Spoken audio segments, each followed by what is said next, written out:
रामदेव बाबा या तो हमें ब्रेनलेस समझते हैं या तो हमें फूल समझते हैं। TRT world and BBC news जैसे बड़े बड़े ब्रॉडकास्ट चैनल ने तक इनको एक्सपोज करा है, लेकिन ये फिर भी उल्लू बना ही जा रहे हैं। यूट्यूबर्स ने भी इसके बारे में बहुत बोला, लेकिन यूट्यूबर्स तो पागल है ना, वो तो ऐसे ही बकते रहते हैं। हे गाइस, तुम्हें रामदेव बाबा के बारे में तो पता ही होगा। अरे वही जो टीवी में आके योगा सिखाते थे। ये बहुत मस्त थे पहले के लिए, लेकिन अब ये थोड़े से धंधे वाले के अंदर जा रहे हैं और ये हम सबको लूट रहे हैं। देखो, बिजनेस करना कोई गलत बात नहीं है, बट उसमें दूसरों का फायदा ना होना वो बहुत गलत बात है। एंड साथ में स्कैम करना वो तो उससे भी बुरी बात है। एंड रामदेव जी ने तो वो दोनों किए हैं।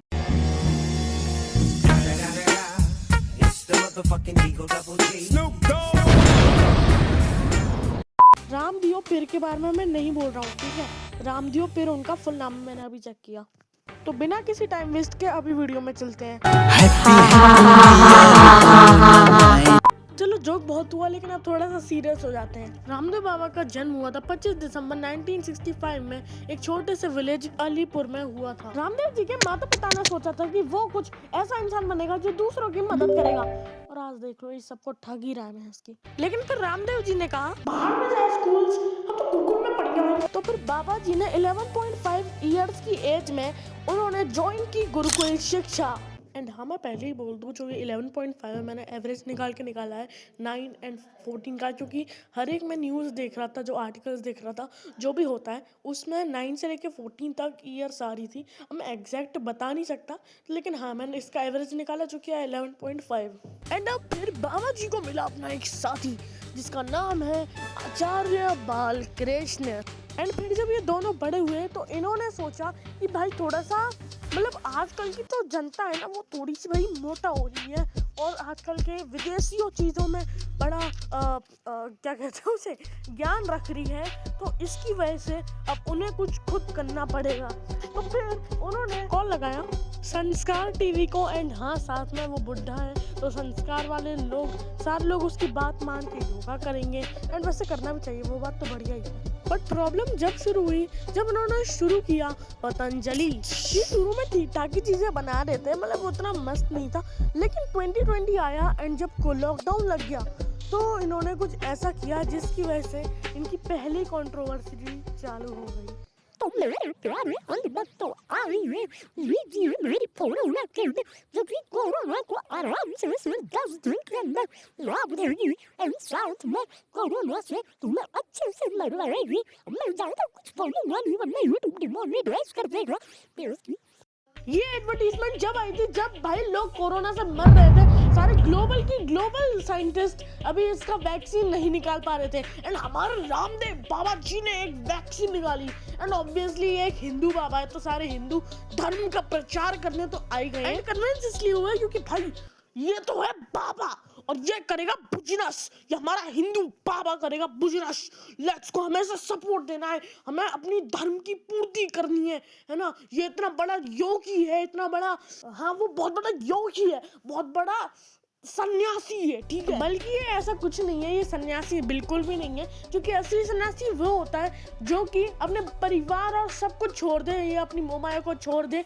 लेकिन अभी भी तुम देख सकते हो जो रामदेव बाबा है वो अभी भी अपने परिवार के साथ रह रहे हैं। मैं ये नहीं बोला अब फाइनली हम बात करते हैं फोरोनिल किट के बारे में। मैं अब असली नाम नहीं ले सकता, बट हाँ मैं इतना बता दूं कि ये कोरोना को 7 दिन में एकदम क्योर कर देगी। मुझे सच में हंसी आ गई थी, क्योंकि जहाँ पर यूएसए, जर्मनी, फ्रांस तक के जो साइंटिस्ट हैं वो नहीं कर पा रहे, हमारे मतलब इंडियन साइंटिस्ट, हम उनसे भी ऊपर बाबा रामदेव जी ने किया है। रामदेव फॉर अ रीजन भाई। एंड ऑब्वियसली इतनी मिसलीडिंग एड्स के बाद ये इलीगल तो होना ही था, तो बात चली गई सुप्रीम कोर्ट तक। नाउ 2 वार्निंग के बाद फाइनली सुप्रीम कोर्ट ने इस पर एक्शन लिया एंड बोला कि भाई तुम्हें ये जो मिसलीडिंग एड्स हैं उसे बंद करना पड़ेगा एंड तुम्हें मीडिया के आगे अपॉलॉजी भी मांगनी पड़ेगी। तो हाँ, इसकी वजह से बहुत सारे अखबारों में ये खबर छप गई कि भाई पतंजलि अब मतलब एकदम स्कैम है। एंड ऑब्वियसली ये ट्रू है, ये एक्चुअल में ट्रू है ना, क्योंकि ये मिसलीडिंग एड्स करता है। अब ये मिसलीडिंग कैसे करता है मैं तुम्हें बता देता हूँ। देखो फोरमिल किट एंड भी बहुत से इनकी जो प्रोडक्ट हैं उन वो क्लेम करते हैं कि ये सर्टिफाइड एंड बहुत मतलब एकदम इनके पास मामला पानी है, सब कुछ सोर्सेज सब कुछ है इनके पास। लेकिन एक्चुअल में बात करें तो ये फिर पता चला कि इनके पास कुछ भी नहीं है, ये बस ऐसे ही खुले में बेच रहे हैं, जो भी इनका मन कर रहा है वो बोले जा रहे हैं।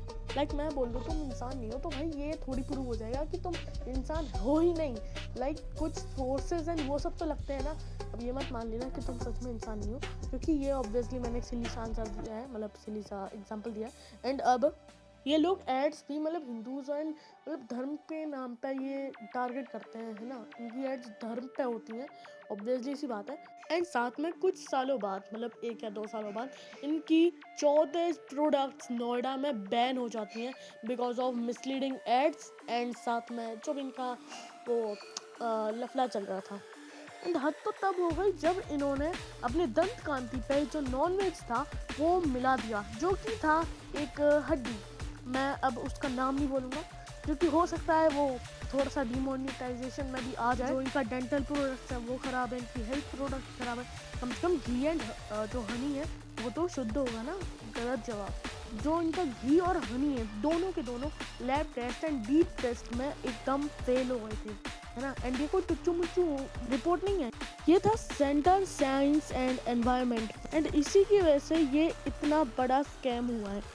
लाइक ये मुझे अब मेरी एनर्जी तो ख़त्म हो गई है क्योंकि मैं इतनी लंबी वीडियोस बनाता नहीं हूँ। बट भाई जो ये स्कैम हुआ है मुझे खुद पता नहीं था, है ना। अगर तुम्हें और ज़्यादा डीप एनालिसिस चाहते हैं, तुम डीप एनालाइज चाहते हो ज़्यादा, तो तुम थिंकिट की वीडियो देख सकते हो, वो उससे भी बढ़िया समझा देगा। देखो मैं पहले भी बोल सकता था लेकिन व्यूज़ चाहिए भाई, व्यूज। लेकिन हाँ अब मतलब मेरे पास एनर्जी भी नहीं बची। बाकी हाँ सब्सक्राइब कर दो। मैं एक और बुक पे काम कर रहा हूँ जो कि है the two souls. I mean अरे यार मैं नाम ही भूल जाता हूँ। आई थिंक वो थी टू सोल्स करके कुछ तो थी।